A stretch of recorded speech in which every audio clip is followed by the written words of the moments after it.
Have you ever seen something that seemed perfectly fine one minute and then poof, it just completely collapses the next? A website that suddenly crashes right when you need it, a big project that just goes totally off the rails, or even a power grid that fails without any warning. Well, in this explainer, we're going to dive deep into the research of Kevin L. Brown to understand the hidden rules that govern all these systems and why they often fail so catastrophically. It's a really fascinating and, let's be honest, often super frustrating question, right? One moment, everything is humming along just fine, and the next, it's a total meltdown. It feels so random, but as we're about to see, there's actually a predictable science behind all of it. And it all starts with understanding what a system really is in the first place. And we're not just talking about computers or machines here. Not at all. This principle applies pretty much everywhere. We're talking about the global supply chains that bring food to our stores, the incredibly delicate ecosystems in our environment, and yeah, even the financial markets. They are all systems, and it turns out they all play by the exact same fundamental rules. Okay, so here's the simple definition we're going to be working with. A system isn't just a pile of parts. No, it's something that is actively working. It's constantly adjusting to new information and new stresses just to keep itself going. Think about it. Your car's engine is a system, for sure, but so is your company's entire workflow. So if systems are always responding and changing, why do they fail? Well, it's because they all have to operate under a set of totally unchangeable rules, or what we can call their hard limits. And this is absolutely crucial to get. These limits aren't just suggestions or, best practices. They are real, physical constraints, almost like the law of gravity. You can't negotiate with them, you can't optimize your way around them, and you definitely can't just ignore them and hope for the best. They are always there. These universal limits can actually be broken down into three pretty simple categories. First up, you've got speed. How fast can the system even notice there's a problem and then react to it? Second is mass. What's the total load it can handle at any single time? And third, of course, is resources. Does it have the energy or the components or just the space it needs to do its job? Every single system is bound by these three things. And what this does is create a constant battle, a constant tug-of-war. On one side, you have everything the system needs to survive: energy, parts, room to operate. And on the other side, you've got these relentless forces of nature that are constantly trying to wear it down. Friction, things just breaking over time, and random errors popping up. A healthy system, well, it's one that's winning this battle. Now, this brings us to a huge misconception about why things fail. I'm sure we've all heard that phrase, the straw that broke the camel's back. Well, it turns out the research shows this is actually a complete myth. That's right, you heard me.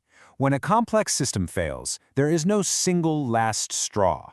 That final event that seems to be the cause of the whole collapse, it's really just the most obvious symptom of a much deeper problem that's been building for a long time. So what this really means is that the failure was already locked in. It was going to happen no matter what. The system had been pushed so incredibly close to its physical limits of speed, mass, or resources, that any tiny little disturbance would have sent it over the edge. Blaming that last straw is kind of like blaming a single raindrop for starting a massive flood. We tend to think of a stable system, a system that's in equilibrium, as being permanently safe. We figure, hey, we can set it up and it'll just keep on working forever. It's that classic set it and forget it mindset. But the reality is completely different. Equilibrium isn't some peaceful state of rest. It's a fragile, active, high-wire balancing act. It's the system constantly making tiny corrections to deal with problems. It's a dynamic process, and that balance, it can be broken. And when that balance finally breaks because a limit has been crossed, things unravel, and they unravel fast. The normal functions just stop. Even worse, the safety controls, the things that are supposed to help, can actually start interfering with each other, making the problem even worse. The paths to recovery just vanish, and at that point, failure is no longer a possibility, it's a certainty. Okay, so let's shift gears from understanding the problem to actually finding the solution. I know, if these limits are unchangeable, it might feel like we're powerless, but we're not. The key is to focus on what we can control. This is the million-dollar question, isn't it? You can't change the laws of physics, but what you can do is change how you operate within those laws. And there are two absolutely critical factors that you need to be watching. The first, and honestly the most important thing you can manage, is something called slack. Just think of it as your safety margin. It's your unused capacity. The extra time you have, the reserve fuel in the tank, It's that buffer zone between how hard your system is working right now and its absolute breaking point. This visual makes it perfectly clear. Let's say your total capacity is 100%. The first bar shows your current load. That second bar, that's your slack. That's your room for error, your ability to handle a surprise. The entire goal of good management is to always protect that slack. Now, the second thing you have to control is the rate of change. See, it's not just about how much slack you have, but how fast you're burning through it. If you see your slack is shrinking rapidly, that is a massive, flashing red flag. It's a huge sign that you are accelerating towards your system's limit, and you need to hit the brakes. Understanding all of this really requires a fundamental shift in how we think. You know, in a culture that often celebrates pushing things to the absolute max, we need to start seeing that true wisdom, real success, lies in knowing the limits. And this slide really lays out the two paths you can take. The ineffective response, what most people do after a failure, is they blame people, or they try to over-optimize a system that's already broken. The effective, the wise response, is to truly understand your system's limits, to obsessively monitor its slack, and to actively manage the rate at which that slack is being used up. This quote right here, it just says it all, doesn't it?